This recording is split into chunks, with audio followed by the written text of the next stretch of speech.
Dia pessoal, bem-vindos a mais um XP Connection. Hoje é dia 10 de agosto. Hoje nós vamos comentar sobre dólar, sobre o que a gente está acreditando que provocou esse movimento recente, o que a gente enxerga de dólar para frente. E bom dia, Bruna. Bom dia pessoal, vamos começar então com a nossa apresentação de dólar e se vocês tiverem alguma pergunta durante a apresentação, podem mandando que a gente vai coletando aqui. Exatamente, então quem tiver algum comentário para fazer, se o som não estiver ok, o áudio, por favor avisem no chat que a gente na hora a gente tenta resolver para vocês. E não só sobre a apresentação, mas sobre qualquer ativo a gente vai tentando responder. Lembrando que esse programa é mais voltado para o cenário macro, então a gente vai comentar hoje um pouquinho sobre a, digamos, vitória, né, para o governo no Senado e a derrota na Câmara, então a vitória sobre o processo de impeachment e a derrota sobre o processo de renegociação de dívidas. E a gente também vai comentar um pouco do cenário internacional, esse dado de produtividade dos Estados Unidos que até se relaciona com a nossa apresentação. Mas vamos começar então, apresentação na tela, por favor, produção.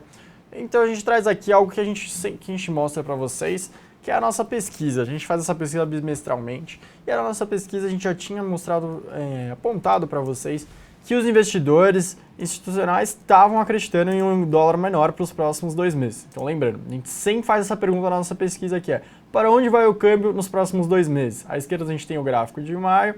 Então, em maio, onde os investidores acreditavam que o câmbio ia para os próximos 2 meses, a gente viu que era uma visão bem diferente, né? Eles acreditavam que o dólar ia subir entre 4 e 4,50 para cerca de 67%, só 30% acreditavam que ia ficar entre 3,50 e 4, ninguém acreditava que ia ficar abaixo de 3,50 para os próximos 2 meses. Agora, em julho, nós fizemos a mesma pergunta: para onde vai o câmbio nos próximos 2 meses? E 75% dos respondentes acreditavam que o dólar ia ficar entre 3 e 3,20. Então, é uma mudança bem radical, muito por conta de alguns fatores externos e internos que a gente vai tentar elucidar um pouco mais nessa apresentação. E a gente concorda, a gente acha que agora para agosto, setembro, realmente o patamar do dólar deve ficar entre 3 e 3,20 até possivelmente romper a barreira dos R$3. Acho que muito possivelmente, tudo está caminhando para isso. Então vamos lá. Aqui a gente tem o primeiro gráfico desde janeiro de 2015 até o último dado de hoje. A gente acompanha a trajetória do dólar, que realmente subiu muito no final do ano passado. Aqui a gente chegou basicamente no patamar onde a gente estava em julho de 2015. O que aconteceu em julho de 2015? Foi aquela famosa entrevista do Eduardo Cunha falando que, embora o PMDB fosse governo, ele não era mais. Então ele rompeu com o governo em julho, falou que não ia mais colaborar como ele tinha feito anteriormente. Lembrando que o Cunha ajudou muito, todas as medidas que o Levi mandava, o Cunha fazia total questão de acelerar seu processo, tentava botar em votação quanto antes. Existiam várias matérias falando que nunca o Congresso trabalhou tanto quanto sobre Cunha. Mas aí chegou julho e Cunha rompeu com o governo. Após o Cunha romper com o governo, uma série de medidas de eventos fizeram com que esse dólar fosse cada vez mais para cima. Então a gente teve as agências de rating retirando o grau de investimento do Brasil. Isso foi provocando cada vez uma alta maior. Aqui a gente teve o envio do Congresso do orçamento deficitário, que foi onde chegou um pior ponto, digamos assim. O dólar chegou quase a 4,20. Aí deu uma acalmada, novamente a gente teve agências de rating rebaixando o Brasil, e a gente teve o Levi pedindo as contas, fazendo com que o dólar mais uma vez fosse com tudo para cima. Mas ao mesmo tempo que a gente teve o Levi em dezembro pedindo as contas, a gente teve, por outro lado, o Eduardo Cunha aceitando um pedido de impeachment, colocando realmente, aceitando o pedido, falando que realmente ia ter a votação. E conforme foi caminhando os meses seguintes, a gente teve a carta do Temer, aquela famosa carta que teoricamente vazou, foi aumentando a percepção de que ocorreria uma mudança, de que o governo seria trocado e com isso teria uma nova postura. O Temer foi sinalizando como que ia governar. Depois que a gente teve a votação... desculpa, travou aqui.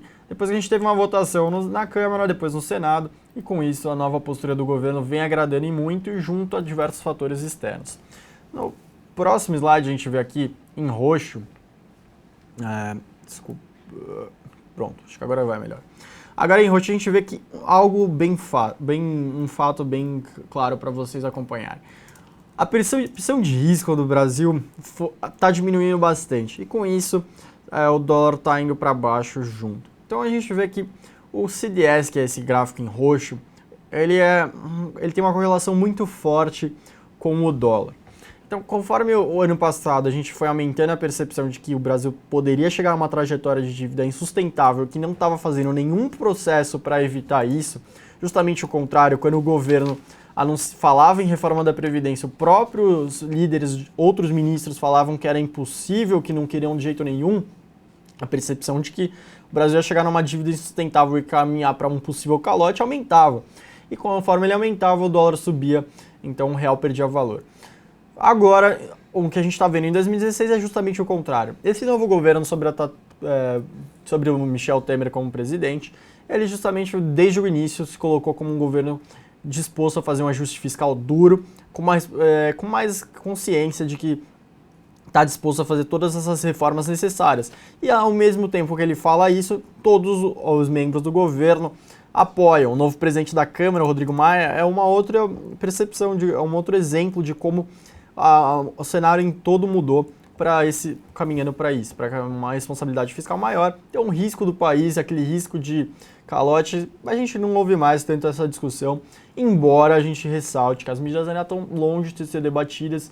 Ontem a gente ainda tem que ficar bem atento a isso. Mas, de qualquer forma, a percepção é essa. A percepção de que esse novo governo, agora, ontem com a votação dando prosseguimento ao impeachment, garantindo todos os votos, é praticamente certo que esse novo governo vai assumir de fato, deixar de ser interino, e que eles estão dispostos a passar a um maior número de medidas para ajustar as contas públicas.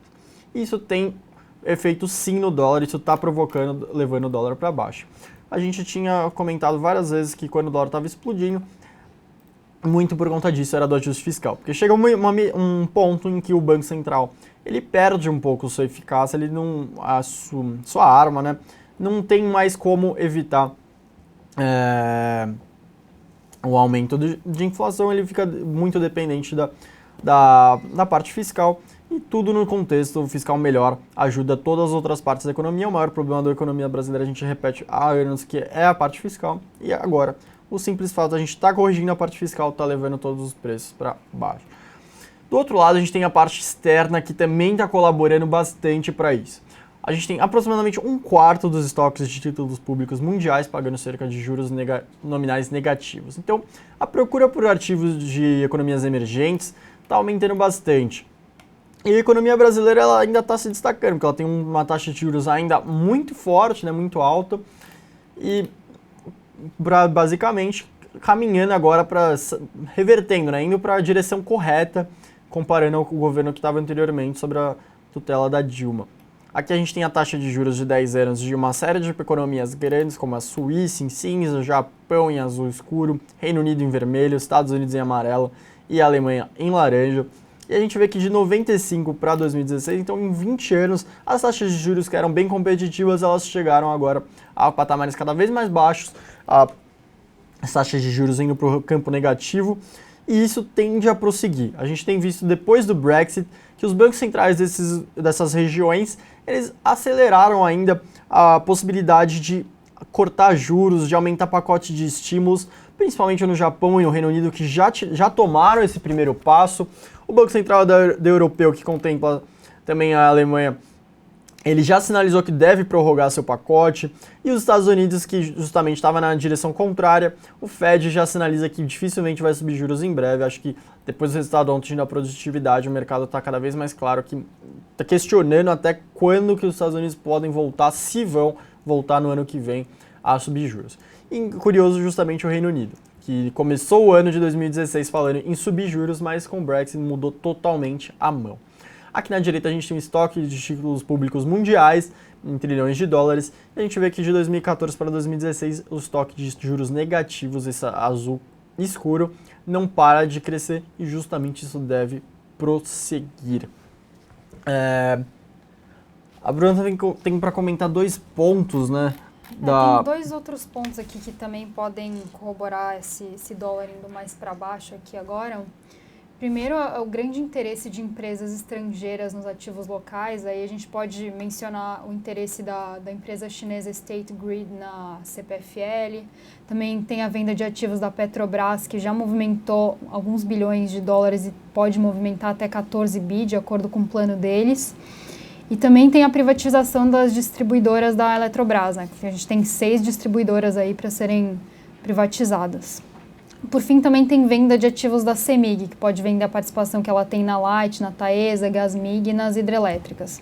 Isso pode vir até o final de 2017. A empresa já demonstrou que está interessada em fazer isso. E a gente também tem a parte de venda de ativos de infra, né? As licitações que estão para sair.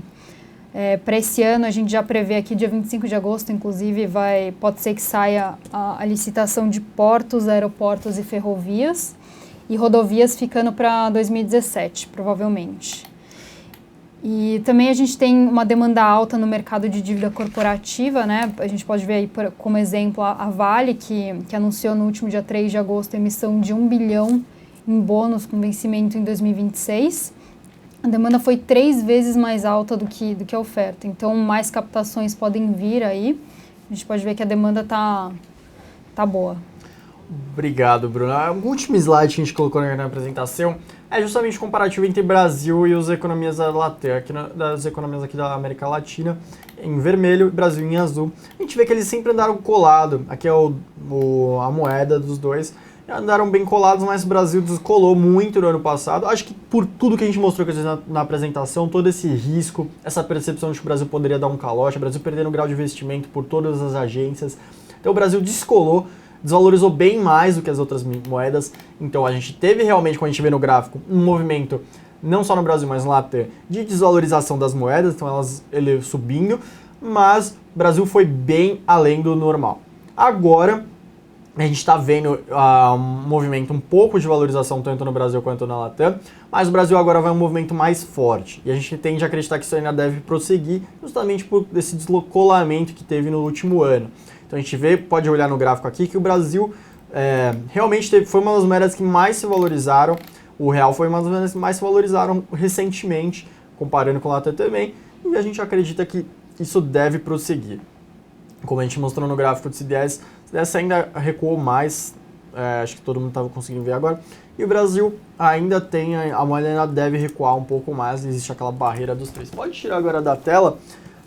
Pois é, acho que resumindo, a gente tem essa visão de que a moeda deve permanecer pressionada, que por todos esses pontos que a gente colocou. A gente também pondera que o Banco Central hoje, do Brasil agora sobre o William, está praticamente cortando um pouco a expectativa que existia sobre o Banco Central de cortar juros em breve. Acho que antes dele assumir já existia uma expectativa forte do mercado que poderia ocorrer em julho, poderia ocorrer em agosto. O William, acho que com essa nova postura, em 2 pontos ele ajuda também ao dólar a ir mais para baixo. Um é que ele está sinalizando que vai demorar um pouco mais para começar o corte de juros, então taxa de juros mais alta favorece. E por outro, ele também colocou logo nas suas primeiras falas que ele acredita que realmente não acredita em flutuação totalmente limpa da moeda em economias emergentes, mas que ele não acredita em uma intervenção tão forte como a que estava ocorrendo anteriormente pelo Banco Central presidido pelo Tom Billy. Então, ele não descarta que existe um teto e um piso, mas que não precisa ficar fazendo uma intervenção tão forte quanto antes. Isso favorece a flutuação, isso favorece realmente ao movimento que a gente está percebendo agora do dólar indo mais para baixo. A gente vai chamar agora os intervalos, pessoal, só agora em alguns instantes e a gente já volta para responder todas as perguntas. Até mais!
Volta, então hoje agora a última parte do XP Connection, que a gente comentou sobre dólar. Então vamos responder só vamos responder as perguntas não só de dólar, mas as que agora vocês mandarem no chat. Quem quiser participar do chat, está assistindo pelo InfoMoney, é só se cadastrar e mandar as perguntas pra gente. Vamos começar aqui então. O RJR fez uma pergunta, ele queria diversificar a carteira dele. Ele já tem BRAP, Gerdau e CEMIG e está pedindo indicação em transporte e consumo. No lado de transporte, a gente gosta tanto de Rumo como de Ecorodovias. Ecorodovias mais pelo call de novas licitações aí no ano que vem, licitações rodoviárias, lógico, em 2017 e 2018. E também tem outro trigger interessante que é a venda de ativos. Eles já estão bem ativos tentando vender o negócio que eles têm em logística, conseguiram vender uma parte já e espera-se que até o final do ano eles consigam vender tudo. Eles também têm uma participação no terminal portuário. Eles têm um terminal portuário e já mostraram que tem intenção em vender. Isso pode ser um grande trigger, já que esse terminal portuário, na verdade, destrói valor. E no caso de Rumo, a gente é positivo porque tem a renovação da Malha Paulista, que está para sair, uma das malhas deles. E, assim, a empresa meio que tem um monopólio na rota de ferrovia. As empresas transportadoras ainda gostam muito de transporte ferroviário ao invés de rodoviário, então está numa situação privilegiada. Tem aí um risco de execução, porque eles têm muito investimento ainda para fazer na malha que eles já têm, mas a visão é positiva, é mais longo prazo, porque ela só vai começar a gerar caixa mais para frente. No caso de consumo, atualmente a gente gosta de Renner e de lojas americanas, mas ambas estão meio caras assim, em termos de valuation. Mas são empresas boas. Acho que agora não seria a hora de entrar nelas. Passando para uma pergunta do Arnaldo aqui. Com esse cenário de queda e estabilidade do dólar, como você acredita que o Banco Central vai se posicionar? Aumento do volume de swaps reversos? Algum outro tipo de intervenção? Acredito que o Ilan está sinalizando que ele pretende zerar, né, o Cointor antes, ele deve aproveitar isso. Mas, de qualquer forma, a gente ainda está percebendo como é que o Banco Central vai agir, né? Acho que, na verdade, nem muito forte falar isso, mas talvez nem o Banco Central tenha certeza dos próximos passos deles. Mas eles estão começando a melhorar essa comunicação sobre câmbio. Acho que é algo que a gente já tem como positivo desse Banco Central comparado ao anterior. Não uma crítica muito forte do anterior, mas de qualquer forma a comunicação sobre os próximos passos em torno de dólar do Banco Central anterior ficava um pouco muito distante. O mercado não tinha muitas pistas do que o Banco Central pretenderia. Mas na última fala do Ilan na semana passada, quem percebeu, ele já deu uma comentada um pouco mais forte sobre isso, já meio que pegou um pouco a crítica do mercado e já está melhorando um pouco isso. Isso aí. Respondendo aqui rapidinho, perguntaram que dia que sai o resultado de Rumo. Sai hoje à noite, depois que o mercado fechar. Muito bom. Próxima pergunta também do Arnaldo. Você acredita que esse patamar de câmbio está equilibrado com a nossa realidade, risco país, CDS e déficits de governo, contra as expectativas? E o que pode fazer essa lua de mel quando essa lua de mel acabar? Olha, a gente já viu, acho que até, não sei se a gente já mostrou isso aqui, mas historicamente o câmbio de equilíbrio de longo prazo é algo que o Banco Central permite que o câmbio fique um pouco acima ou um pouco abaixo. Não respeita muito isso no histórico quando a gente acompanha, para dizer se isso está condizente com a realidade, se o câmbio do Brasil realmente fica no câmbio de equilíbrio. Então, acredito que possivelmente nos próximos meses a gente deve ver o câmbio abaixo do câmbio de equilíbrio, muito por conta de tudo que a gente está mostrando. A gente, cenário externo, interno, risco menor, o fluxo vindo para cá, todos os pontos que a Bruna falou de emissão de dívida. Acho que isso vai favorecer, tudo está indicando que o cenário externo voltou para aquele chamado Goldilocks, então não está nem tudo muito bem, nem tudo muito mal. O mercado busca alguns ativos, como a gente mostrou no gráfico ali, quase um quarto dos títulos mundiais com retorno com juros nominal negativo. Vai buscando ativos. A gente tem das economias emergentes. A gente acabou de ter um problema na Turquia, foi um fluxo muito forte para o Brasil. A gente tem toda aquela questão em torno da África do Sul sobre corrupção, presidente tendo que declaradamente assumir que errou.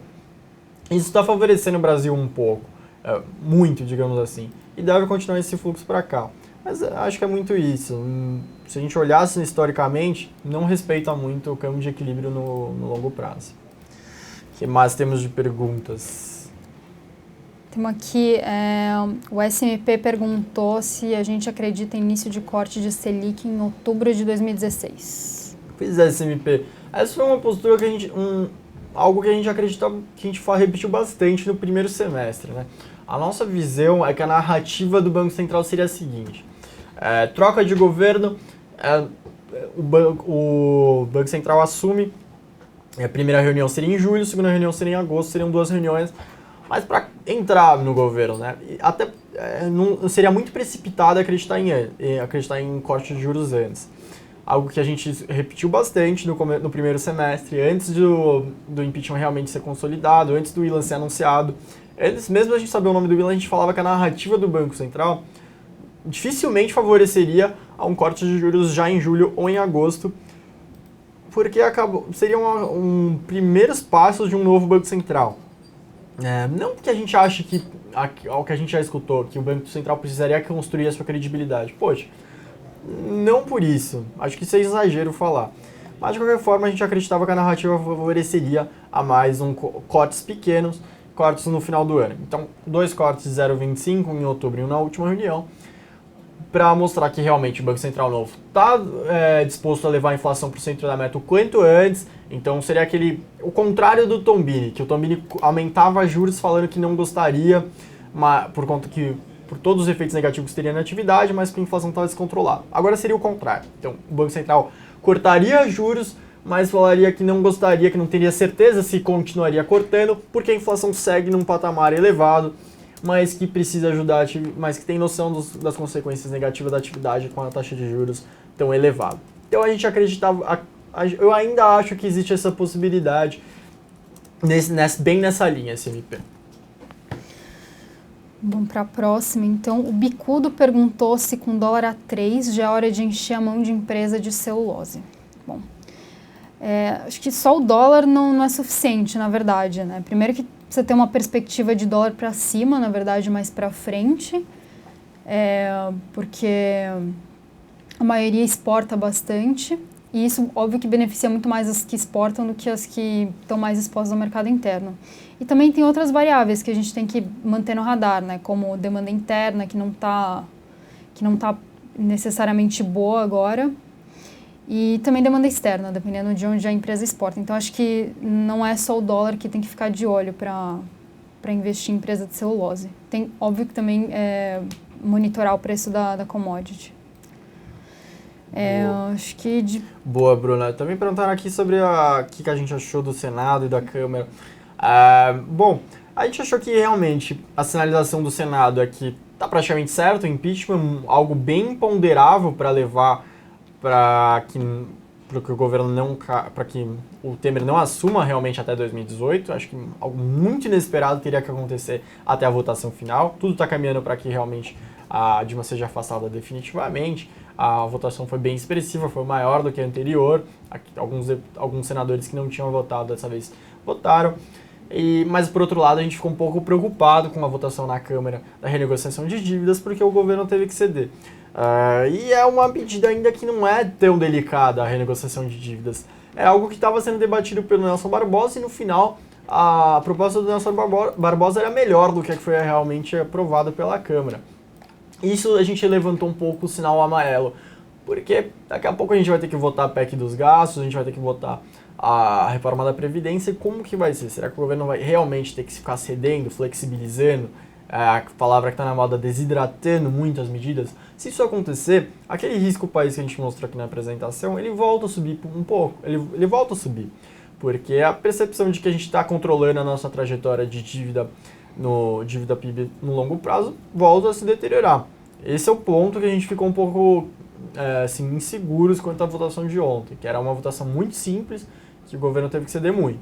A pergunta é, a narrativa que o governo passa depois que realmente assumir, muda essa postura, eles têm mais poder de barganha. Será? Tomara que sim. Se realmente se concretizar, vai ser uma sinalização muito positiva para o mercado, mas que eu diria que o mercado agora voltou a ficar um meio pé atrás com o governo por conta do que a gente viu ontem. Bora lá. Mais perguntas. A gente está chegando no finalzinho do nosso programa. Pessoal, alguma pergunta aí? Bom, aqui tem uma perguntando sobre sobre a nossa balança, sobre o câmbio. Tá, tem uma pergunta sobre China aqui. A gente viu a economia da China indo melhor no PIB do segundo trimestre. A gente tinha começo do ano de 2016 foi muito caótico, muito por conta de China. O mercado bem preocupado com as condições de lá, aquela discussão sobre se a desaceleração da economia chinesa se daria de forma abrupta, contaminando o mundo inteiro. Mas logo depois aquele caos de janeiro, em fevereiro, o governo anunciou uma série de medidas, tanto para controlar o mercado acionário, quanto para estimular mais a economia, estimular novos empréstimos. Mês a mês a gente foi vendo que realmente estava sinalizando que poderia estar melhorando. A gente vai ver os novos empréstimos alguns meses muito fortes, muito além do que o esperado, outros nem tanto. A produção industrial e as vendas no varejo desacelerando relativamente pouco, mas de qualquer forma com resultados expressivos. E a gente teve o resultado do segundo trimestre e, de fato, todas aquelas medidas realmente anunciadas em fevereiro, final de janeiro, aparentemente deram efeito para a economia, o que reforçou a percepção do mercado de que o governo tem, digamos, bala para conseguir ajudar. Se precisar, o governo chinês pode conter a instabilidade no país no médio e longo prazo. Também aliado a isso, em julho a gente teve uma série de pequenas medidas do governo tentando arrumar a parte do estoque de dívidas, as empresas muito endividadas, e principalmente estatais. O governo começou a fazer algum movimento na direção de corrigir essa situação. Então isso também é algo pequeno, não é algo que vai resolver o problema agora, mas de qualquer forma o caminhar na direção correta. Isso é bem positivo para a gente, para a economia de lá e para a percepção sobre a economia chinesa. Então isso se alia a todo o contexto externo do Brexit, de que os bancos centrais vão continuar fazendo novos estímulos, que vai continuar o cenário de Goldilocks externo. A gente também teve aliado a isso uma das maiores preocupações mundiais, a China, digamos assim, saindo um pouco de contexto. O pessoal não tem mais por que ficar tão preocupado com eles, pelo menos no curto, médio prazo, aparentemente com o que foi apresentado, lembrando que sempre os dados de lá são bem questionáveis. Por outro lado, vamos aguardar. Bom, e o último comentário, que favorece ainda mais... Bom, perguntaram para você, para mim aqui, sobre petróleo. Acho que é a última pergunta. Vamos falar sobre petróleo por último. Boa. Bom, a gente teve a OPEP falando hoje, eles se pronunciando, comentando que acredita que os estoques, que a oferta deve recuar um pouco, que a demanda segue forte. É basicamente o que a gente traçou desde o começo do ano. Que a demanda do petróleo esse ano seria o que sustentaria os preços entre 40 e 50 até o final do ano. Não por causa da oferta, não porque a gente acreditasse em qualquer tipo de acordo, coisa que a gente sempre descartou, a gente achava que a OPEP não ia fazer nenhum acordo para cortar a produção. A OPEP sempre se mostrou uma maximizadora de receita, não maximizadora de lucro, então não tem interesse para ele. O Irã acabou de voltar para o mercado e não vai entrar já cortando produção. A Arábia Saudita não quer perder mercado. O OPEP sempre bate no ponto que eles acreditam que a distorção no preço de mercado é por culpa do shale gas e por culpa do Canadá. Eles jogam a culpa neles, eles acreditam que eles estão excedendo a oferta do mercado. Mas de qualquer forma a demanda seguiria subindo como está seguindo. E agora a gente fica na dúvida se realmente esse excesso de oferta da América do Norte vai bater e puxar o preço para baixo. Mas de qualquer forma a percepção nossa é que deve continuar nesse patamar nos próximos meses, muito por conta disso. E hoje a sinalização da OPEP no seu documento foi que acredita também nisso e acredita que a oferta deve recuar. Bom, alguma última pergunta? Acho que vamos finalizando. Acho que é só isso por hoje, pessoal. Bom, espero que a gente tenha ajudado mais uma vez vocês, que a gente tenha respondido ao máximo de perguntas, que a apresentação tenha sido clara. E na semana que vem a gente traz mais algum tema sobre o cenário macro, tanto internacional quanto doméstico. A gente está sempre aqui às 11h40 até aproximadamente meio-dia 15. Bom, pessoal, Prazer receber a Bruna. Falou, pessoal. Bom dia aí para vocês. Então, obrigada por participar. Até mais. Tchau, tchau.